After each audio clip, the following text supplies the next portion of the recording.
Now there were in Samaria 70 sons of the house of Ahab. So Jehu wrote letters and sent them to Samaria, to the officials of Jezreel, to the elders, and to the guardians of Ahab's children. He said, You have your master's sons with you, and you have chariots and horses, a fortified city and weapons. Now as soon as this letter reaches you, choose the best and most worthy of your master's sons, and set him on his father's throne. Then fight for your master's house. But they were terrified and said, If 2 kings could not resist him, how can we?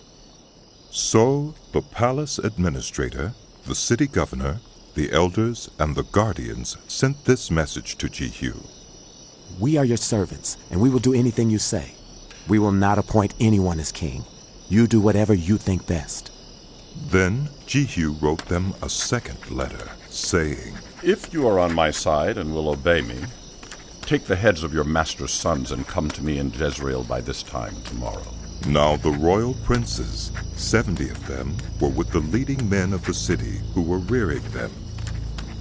When the letter arrived, they took the princes and slaughtered all 70 of them. They put their heads in baskets and sent them to Jehu in Jezreel. When the messenger arrived, he told Jehu, They have brought the heads of the princes. Then Jehu ordered, Put them in 2 piles at the entrance of the city gate until morning. The next morning Jehu went out. He stood before all the people and said, You are innocent. It was I who conspired against my master and killed him. But who killed all these? Know then that not a word the Lord has spoken against the house of Ahab will fail. The Lord has done what he announced through his servant Elijah.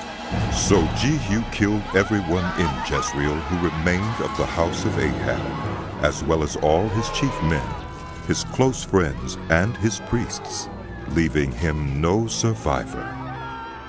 Jehu then set out and went toward Samaria. At Beth-eked of the shepherds, he met some relatives of Ahaziah, king of Judah, and asked, Who are you? They said, We are relatives of Ahaziah, and we have come down to greet the families of the king and of the queen mother. Take them alive, he ordered.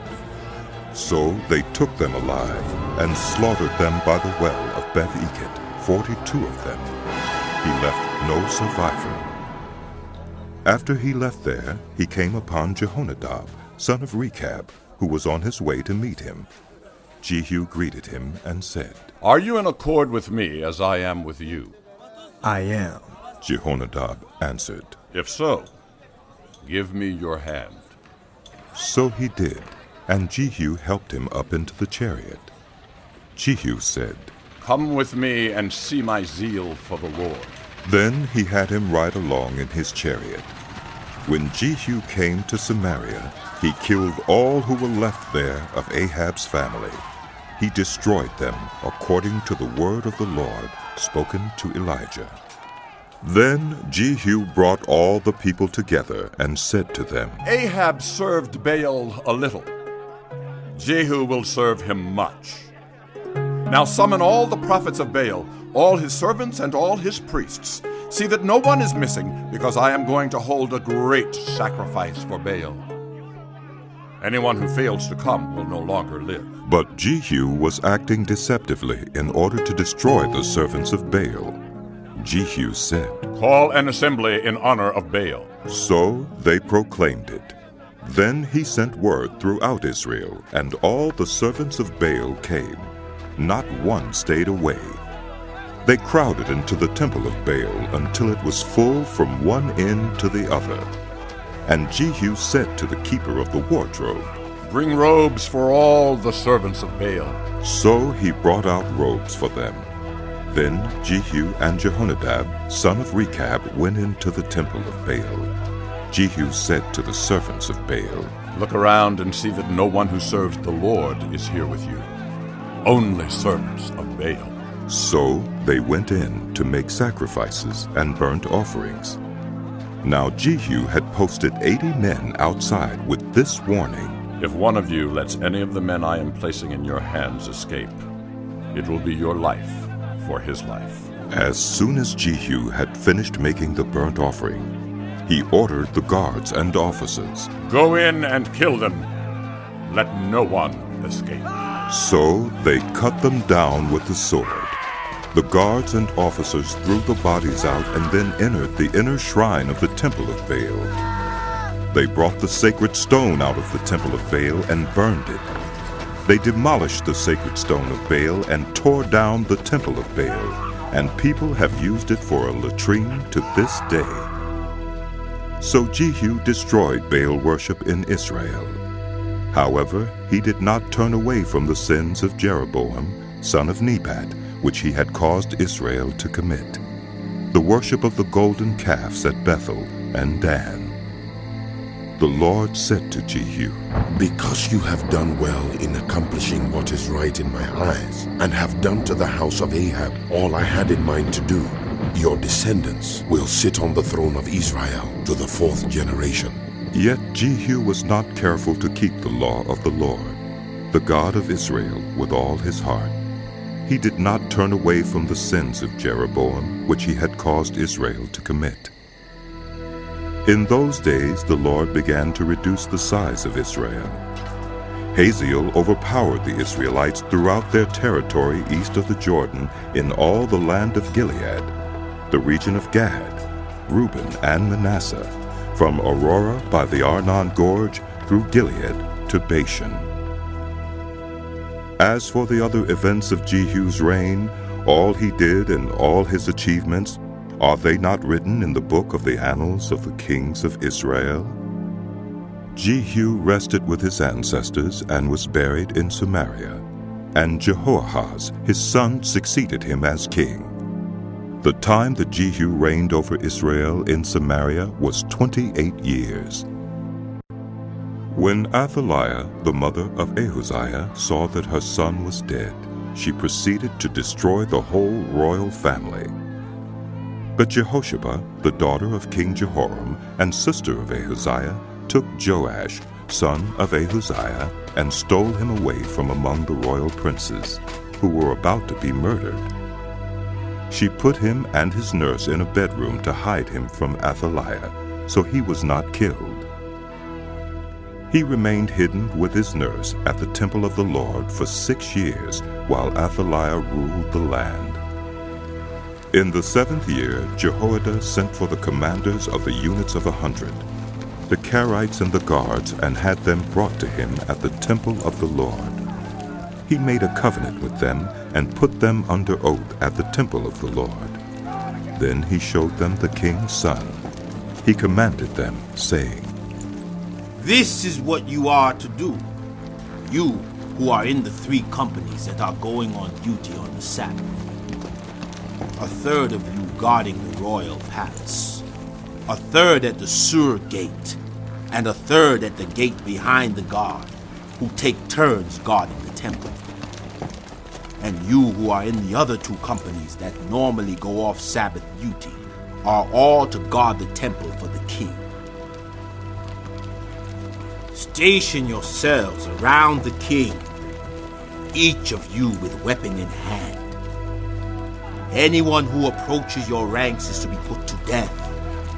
Stay close to the king wherever he goes. The commanders of the units of 100 did just as Jehoiada the priest ordered. Each one took his men, those who were going on duty on the Sabbath, and those who were going off duty, and came to Jehoiada the priest. Then he gave the commanders the spears and shields that had belonged to King David, and that were in the temple of the Lord. The guards, each with weapon in hand, stationed themselves around the king, near the altar and the temple, from the south side to the north side of the temple. Jehoiada brought out the king's son and put the crown on him. He presented him with a copy of the covenant and proclaimed him king. They anointed him, and the people clapped their hands and shouted, "Long live the king!" When Athaliah heard the noise made by the guards and the people, she went to the people at the temple of the Lord. She looked, and there was the king standing by the pillar, as the custom was. The officers and the trumpeters were beside the king, and all the people of the land were rejoicing and blowing trumpets. Then Athaliah tore her robes and called out, Treason! Treason! Jehoiada the priest ordered the commanders of units of 100, who were in charge of the troops. Bring her out between the ranks, and put to the sword anyone who follows her. For the priest had said, She must not be put to death in the temple of the Lord. So they seized her as she reached the place where the horses enter the palace grounds, and there she was put to death. Jehoiada then made a covenant between the Lord and the king and people, that they would be the Lord's people.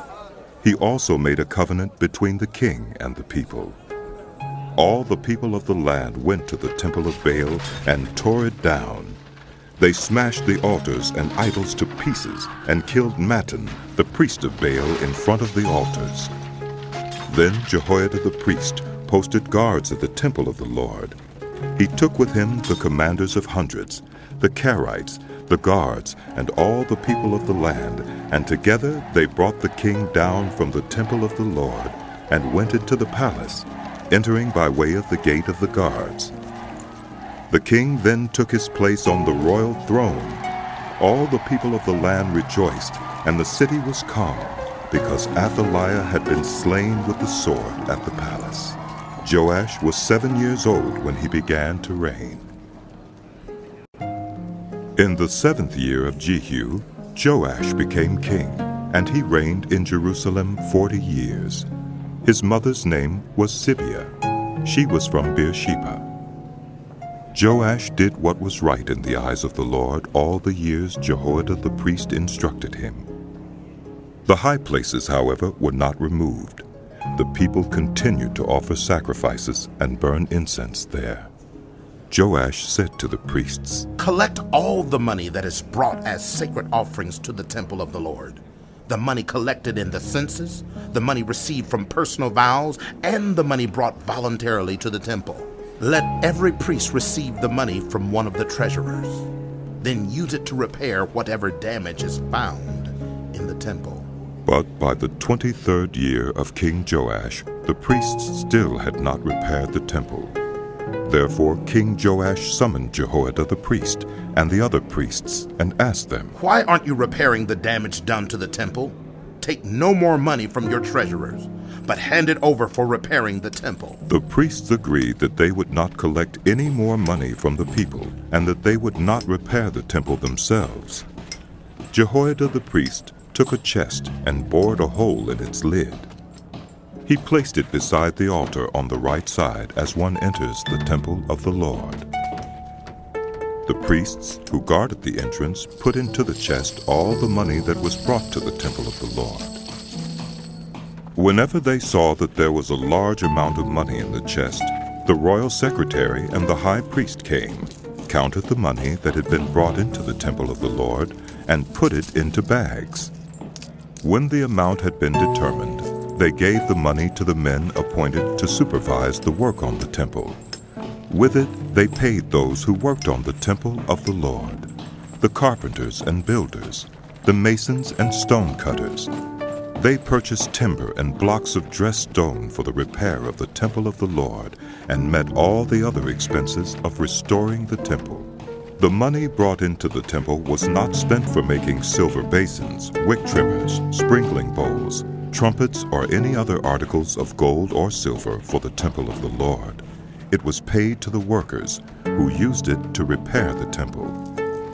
They did not require an accounting from those to whom they gave the money to pay the workers, because they acted with complete honesty. The money from the guilt offerings and sin offerings was not brought into the temple of the Lord. It belonged to the priests. About this time Hazael, king of Aram, went up and attacked Gath and captured it. Then he turned to attack Jerusalem. But Joash, king of Judah, took all the sacred objects dedicated by his predecessors, Jehoshaphat, Jehoram, and Ahaziah, the kings of Judah, and the gifts he himself had dedicated, and all the gold found in the treasuries of the temple of the Lord, and of the royal palace, and he sent them to Hazael, king of Aram, who then withdrew from Jerusalem. As for the other events of the reign of Joash, and all he did, are they not written in the book of the annals of the kings of Judah? His officials conspired against him and assassinated him at Beth Millo, on the road down to Silla. The officials who murdered him were Jozabad, son of Shimeath, and Jehozabad, son of Shomer. He died and was buried with his ancestors in the city of David, and Amaziah his son succeeded him as king.